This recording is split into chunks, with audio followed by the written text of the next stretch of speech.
Hello guys, here I am here with all of you, especially to discuss about what are the strategies what we need to implement to pass the foreign medical graduate examination in your first attempt. So the 5 years of the MBBS has been completed now, and everyone are aspiring to become a licensed doctor in India. For that you are appearing for the exam. So whatever may be the time which is available, whatever may be the resources which are available, it is extremely important for all of you to keep certain points in mind. So the difficulty level from past 5 years, especially in the foreign medical graduate examination, has been tremendously increased. If you see the questions, cases, bouncers, and the questions also, if we talk about the image based questions, has gone up considerably. So there are many students who have written exam. They often claim that the level of the FMGE is nowadays similar to that of NEET PG. And to give evidence to such kind of a statement, almost all the students nowadays are studying from the review books which are written by an individual subject matter experts, by the eminent authors pan India. And also the same teachers are teaching for the NEET PG aspirants, as well as same teachers are also teaching for foreign medical graduates. So despite securing top scores, eminent scores in your medical school abroad, so many of the students must and should prepare with an increased level of intensity as well as rigor, because at this particular point of time there should not be any room you have to give for making blunders, or it is not a time also to give any kind of excuses at this critical stage of your life. So we all know about the pattern of the FMGE examination, that it consists of 300 questions and you need to score 150 mark to reach the pinnacle, or we can say to qualify the exam. And you have to keep one important point in your mind, that scoring 0 to 149 doesn't make any kind of a difference, right? Everything is equal. The only difference is whether you pass or whether you failed. So that getting an extra mark, that is 1 mark from 149 plus 1, which is equal to 150, completely change the scenario and enlighten your career. So that's why I want to focus on some of the most common questions what students has there in minds these days. So let us discuss those points so that it may help you to success in your exam in your first attempt. Majority of the student ask regarding the syllabus. So what are the subjects we need to cover? How many subjects we need to focus? And many people or many students do often ask me, sir, can we concentrate on 13 to 14 subjects or 7 to 8 subjects to get 150 marks? That's why what I will tell to everyone is, there is nothing called as important subject and unimportant subject. There are totally 19 subjects for you. So you have to cover all the 19 subjects irrespective of number of months of preparation. And there should not be any scope that you will be studying only 13 to 14 subjects or most scoring subjects and leave the rest. So what I feel is, this particular point can be an absolute crime, because you always have to keep a particular point in mind, that 149 plus 1 is equal to 150. Who knows that 1 mark may come from the topic or a subject what you left over. So that 1 mark matters the most. That's why at least give 1 reading or 1 attempt to complete the entire syllabus, that is 19 subjects. But during the revision, I can suggest you that you can focus on the scoring subjects as well as important topics. But when you are starting your preparation now, especially when you are giving your exam in June, and think that majority of your medical school time got wasted, and you are extremely serious about preparing from this particular day. So then what I tell you is, so you can concentrate on important topics and you can concentrate on higher topics only 1 month or 2 months before examination. But when you are starting your preparation, if you have 9 months of time, 6 months of time, or 1 year of time, you cannot do such things. Whether anyone may tell you, because sometimes even your seniors will tell only concentrate on 12 to 13 subjects or 13 to 14 subjects, but I do not suggest that. So that's why important topics you can concentrate, but you cannot start your preparation with the important topic itself by selecting only 13 to 14 subjects. So why it is important? Because whenever you study from anatomy to surgery, all the 19 subjects, so something will go into your mind, into your subconscious memory. Whatever the topics which you already studied earlier will integrate all the subjects. So let me give you one of the very simple example over here. For example, if you are studying like a systemic wise, so let me give like more elaborated point over here. So many people do study with anatomy, physiology, biochemistry, patho, pharma, micro, like this they'll study. But what I will suggest is concentrate on systems. For example, if you start your preparation with anatomy, concentrate on non-systemic topics in anatomy. For example, if you take upper limb, what you can do is you finish the bones, ligaments, tendons, joints, muscles of the upper limb and try to read the upper limb embryology and try to read orthopedics of the upper limb at the same time. So then what happens is, immediately after studying the clavicle or scapula or the femur, you can immediately read the fractures related to those particular bones or any pathology related to it. But when we try to study systemic wise or systemic pattern, for example, let us take a cardiovascular system. So what you can do is you can take thorax anatomy. In the thorax, no need to study anything, just concentrate on anatomy of the heart. So first study, give a one complete reading of the anatomy of the heart. So after finishing of that, then you can concentrate on physiology, like other subjects, physiology of the heart, physiology of the CVS, pathology of the CVS, CVS pharma and internal medicine.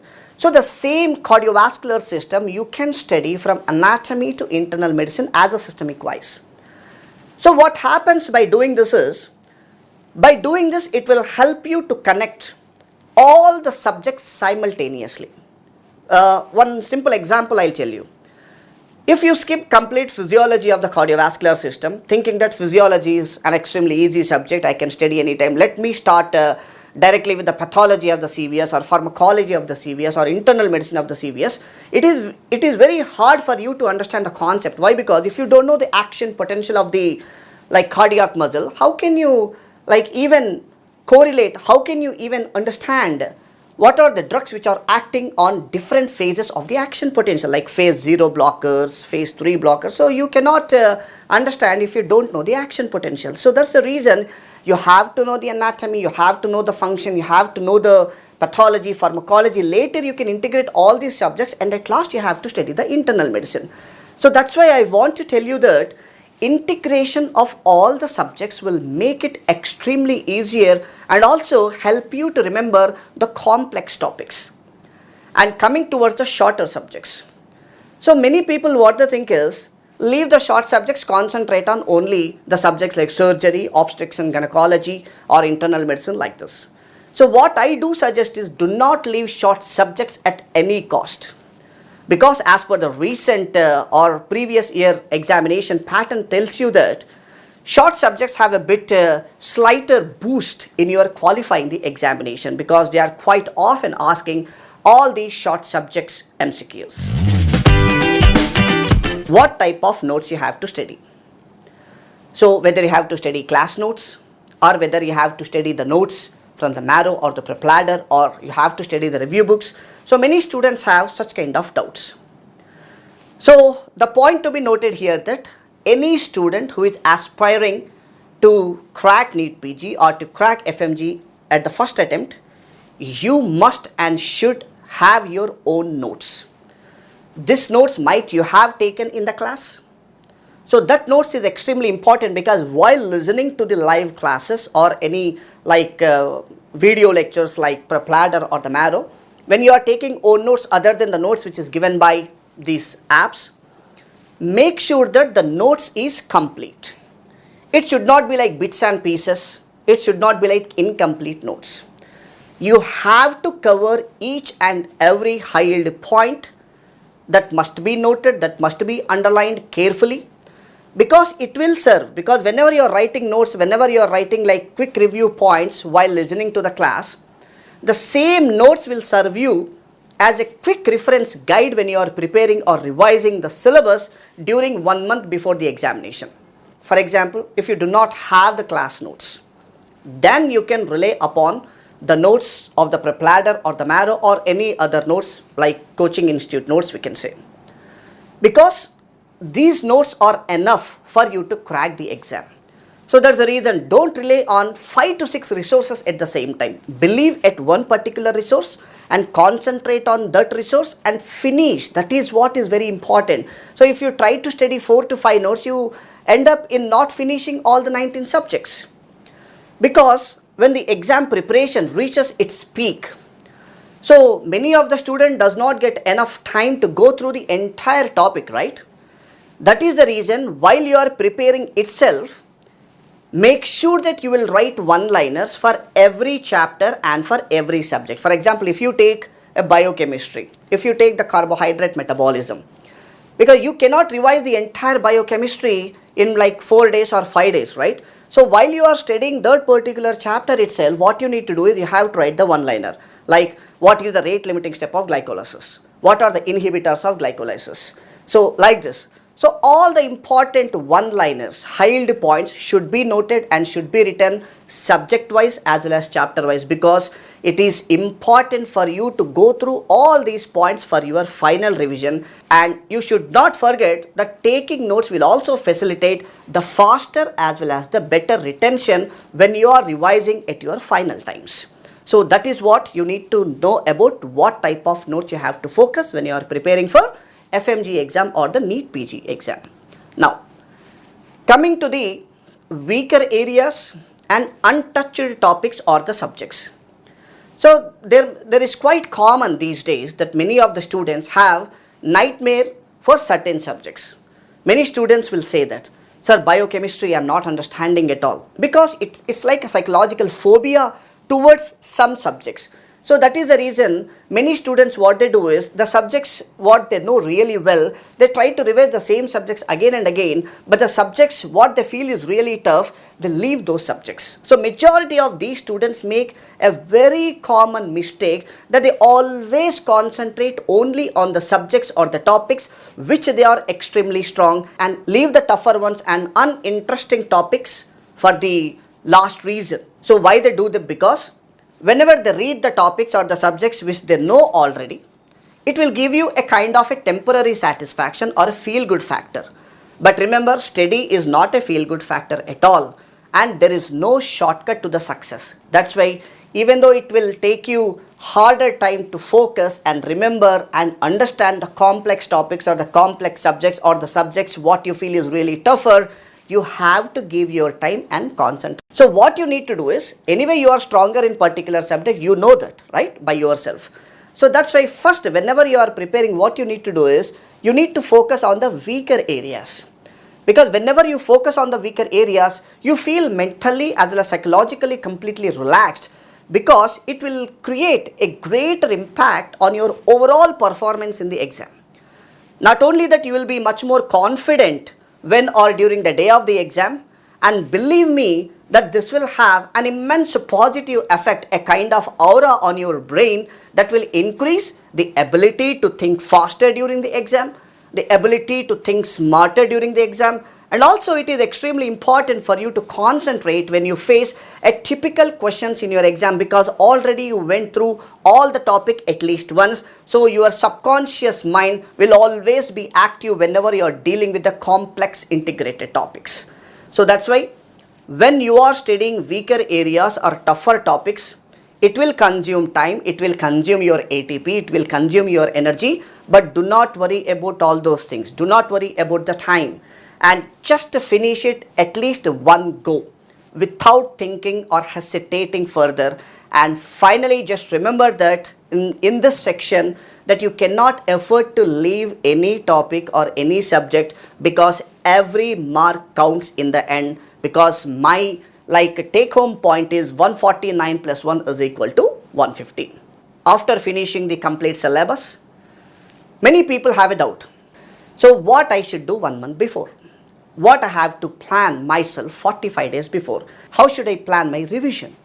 So this is what many people will be thinking in so many different types of chaotic patterns, and their mind will be wandering in too many directions that this will be a right strategy and this will not be a right strategy. So like this, and mainly because of a mental stress, and many people are extremely confused during last 40 days, 45 days or 30 days before the exam. So revising the subjects time to time is what you have to remember here. Because whenever you cover a subject called as biochemistry or anatomy or internal medicine, so immediately after 15 days or 20 days, you have to give time for 2 days or 3 days, and you have to read once again and you have to revise once again. Because it is extremely important that revising again and again whatever the subjects you already finished will ensure that you will feel fresh regarding the topic or the subject, and you know, and it will retain always in your conscious memory or in the perconscious memory, and whenever you try to remember, you can recall it. Repeated revisions, timely revisions are extremely important, and remember that minimum of 2 to 3 revisions are must. But the biggest question many people will ask us, sir, how do I revise this enormous volume? So for this particular type of a question, the best answer I gave earlier, that one-liners will be your lifesavers. So when you study the complete subjects in detail, at that time itself you have to write your one-liners topic-wise as well as subject-wise. That's why ask your mentor or your seniors or your teachers to give a proper study schedule that you can rely upon, because this will keep you disciplined towards the target, and you will not be in a chaotic situation at the end of the exam and stressed. What are the MCQ books I have to rely on, and how many MCQs I have to solve per day? These are the most common questions which I come across from the students. Now, whatever you have prepared earlier is the important question mark. So whatever you have prepared, how you are prepared, how much you know, how far you know in a situation where you have to apply your knowledge in solving the MCQs, and how quick your decision in making the right as well as wrong answer. So, and how can you relate the things between what is right and what is wrong. For all these kind of questions, nothing but solving MCQs subject wise, chapter wise and topic wise. You must attempt a variety of MCQs on the same topic as well as for the different topics. So why it is important? Because this will help you to identify your weak as well as strong areas, and also will help you to know yourself that how much you know regarding that particular topic or a subject, and also help you to work on your weaker areas and also improve your speed as well as accuracy side by side. So no doubt that attempting a higher number of MCQs will always increase your chances of scoring high in the exam. So keep solving MCQs. At least try to do 60 to 70 MCQs or on an average 100 MCQs per day, irrespective of how much you study.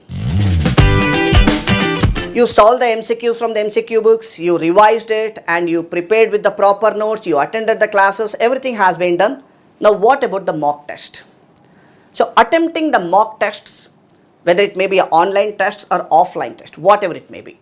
So but you have to attempt these mock tests at a regular intervals, because it will help you to identify the areas where you are making common mistakes and which subject or topic you need to be focused on to revise it, because sometimes you'll make a common mistake in particular topic or a particular subjects. So you have to concentrate, go back and concentrate and read once again where you are making the common mistakes. And why this is important? Because after scoring like 170s, 180s regularly in the mock exams, you will gain a complete confidence before the exams. At the same time, you should not be overconfident also, and just that exam is a cakewalk. And if you try to think like that, and if you do not solve majority of the mock exams, it may give you the bitter results. So that is the reason you always have to take the grand test or mock test 1 month or 40 days before the exam. So after finishing your mock test, checking your performance is extremely important, because it will actually provide you the real-time feedback as how to improve your test taking strategy under the time constraints what you have. And coming towards study resources. So many students, what they do, the common mistakes is their hard disk is completely filled with too many study resources. They have every institute study material, whether it is in the form of PDF, they have the class notes, they have so many things.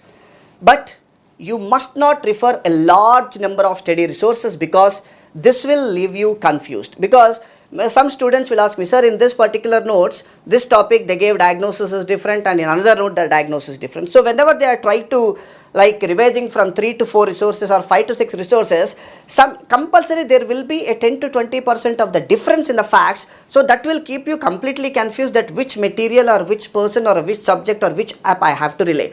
That is the reason you always have to refer good quality books with the subject matter experts, and do not change your study material based on someone's feedback. That is very important here. So you have to rely on particular study material, and you have to study end to end. And remember one thing which really counts is the way you utilize the limited study resources to your advantage. For example, if you have a particular notes like a prep ladder or a marrow or any institute notes, you have to rely on that notes and finish from end to end. Because a focused and a dedicated preparation in a consistent manner is extremely gives you a success ensure to yield the results. That's why stay optimistic and stay confident. Everything is okay. What about your surrounding environment? So if you are with a failure person, you always will be depressed, and you always will feel pessimistic, and whatever you know also you'll forget. You'll be tensed, you'll be depressed. So many things will wander in your brain. That's why the environment around you while your preparation is extremely important, because that will set your mindset. So always surround yourself with the people that encourage as well as motivate you, right? If you feel like the environment surrounding you is demotivating and not helping at all to achieve your goal, leave the people and leave the place and change your surroundings. This is important because it will create an impact in your brain, because the bad environment is toxic and poisonous to yourself. That's why be careful and act intelligently while choosing your surroundings. So all these points have to be kept in mind very carefully as well as very precisely whenever you are starting preparation for your NEET PG or FMGE examination, because your focus is always try to pass your exam in the first attempt. So there are so many other topics. For example, some students are asking about what are the topics to be focused on subject wise. Today I covered about overall strategies to pass the exam in your first attempt, but in later videos I'll try to focus on giving the study schedules, and also I'll focus on subject wise what you need to focus and what is important and how you have to study. Let's keep watching and let us try to reach the pinnacle and try to pass our exam at the first attempt. Much optimistic way of preparation, right? Thank you for all and keep watching.